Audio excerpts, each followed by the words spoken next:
जानकारी ले चलती हूँ कुछ खास खबरों की और आइए इन पर नजर डालते हैं।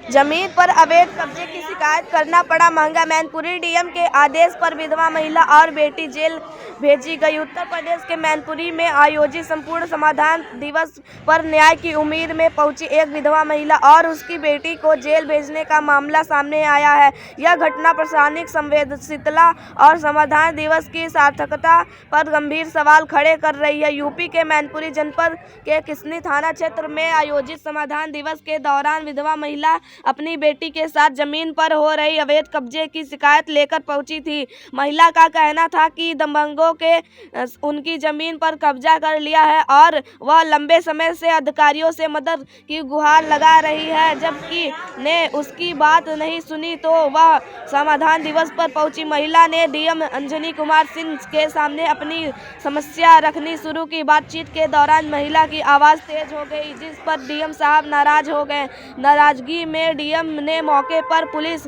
को आदेश दिया कि महिला और उसकी बेटी को शांति भंग के आरोप में गिरफ्तार कर जेल भेज दिया जाए। पुलिस ने तुरंत कार्रवाई करते हुए मां बेटी को गिरफ्तार कर लिया और उन्हें जेल भेज दिया। यह घटना की फरादियों के लिए निराशाजनक बन गई, जो समाधान दिवस पर न्याय की आस लेकर पहुंचे थे। महिला ने कहा कि वह अपनी जमीन को बचाने के लिए संघर्ष कर रही थी, लेकिन न्याय मिलने के बजाय उसे और उसकी बेटी को जेल भेज दिया गया। घटना ने जनता को आक्रोश पैदा कर दिया है। लोग सवाल कर रहे हैं कि क्या न्याय मांगना अपराध बन गया है। यह घटना समाधान दिवस के आयोजित पर सवाल खड़े कर रही है, जहां यह मंच नागरिकों को समस्याओं को हल करने के बजाय यह वह न्याय की गुहार लगाने वाली महिला को जेल भेजना प्रशासन की संवेदनहीनता को दर्शाता है। मैनपुरी का यह मामला प्रदेश भर में चर्चा का विषय बन गया है। जनता के बीच इस बात को लेकर बहस हो रही है कि अगर समाधान दिवस पर इंसाफ नहीं मिलेगा तो आम लोगों अपनी समस्या कहां लेकर जाएंगे। प्रशासन की यह कार्रवाई न केवल सवालों को घेरे में बल्कि यह घटना न्यायिक व्यवस्था पर भी गंभीर प्रश्न लगा रही है। कल दिनांक 7 दिसंबर को किसनी में संपूर्ण समाधान दिवस आयोजित था और एक महिला जिसका नाम राधा देवी है, उसकी बेटी दिव्या आई। उनके प्रार्थना पत्र पर धैर्यपूर्वक सुना गया, उनकी शिकायत को और उसकी शिकायत के निस्तारण के लिए तत्काल कार्रवाई करनी शुरू की गई। इसी बीच मुझे लगता है कि किसी के बहकावे में आकर वो उसकी बेटी दिव्या, महिला की बेटी दिव्या जिसकी उम्र 22 साल या 23 साल रही होगी, उसने आत्महत्या करने की धमकी देनी शुरू की और उसको बार बार शांत करने का प्रयास किया गया, उसको समझाने का प्रयास किया गया, लेकिन वो आत्महत्या की जिद पर अड़ी रही और कई बार उसने आत्महत्या की धमकी दी।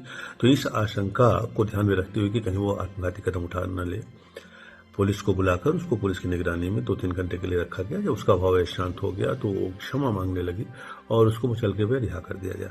अब इतनी सामान्य सी बात, लॉ एंड ऑर्डर मेंटेन करने के लिए, उसके प्राणों की रक्षा के लिए जो उपयुक्त कदम उठाया गया, उसको इतना झूठ कह के प्रचारित किया जा रहा है और ये कहा जा रहा है कि उसको जेल भेज दिया गया। किसका स्वार्थ है इसके पीछे, कौन कर रहा है, ये मेरा विषय नहीं है, लेकिन मैं ये बताना चाहता हूं कि उस महिला और उस बेटी की शिकायत पर त्वरित कार्रवाई की जा रही है। आज भी राजस्व टीम मौके पे है, वो महिला भी अपने घर पे है, कल से ही अपने घर पर है।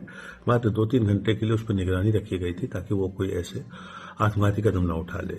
अब इसको ये झूठ प्रचारित कराया जा रहा है कि महिला को जेल भेज दिया गया, ये बिल्कुल गलत है। सभी की समस्या का समाधान, कोई भी शिकायत आती है तो उसका पूरी गंभीरता के साथ, त्वरित, निष्पक्षता के साथ पारदर्शी समाधान कराया जा रहा है। सभी अधिकारी 10 से 12 अपने ऑफिस में बैठ रहे हैं। संपूर्ण समाधान दिवस का भी आयोजन कराया जा रहा है और ये कोशिश की जा रही है कि जनता की कोई भी समस्या हो उसका त्वरित निस्तारण हो। निस्तारण की गुणवत्ता का परीक्षण मैं स्वयं मौके पर जाकर करता हूं और अधिकारियों को मौके पर भेजता हूं।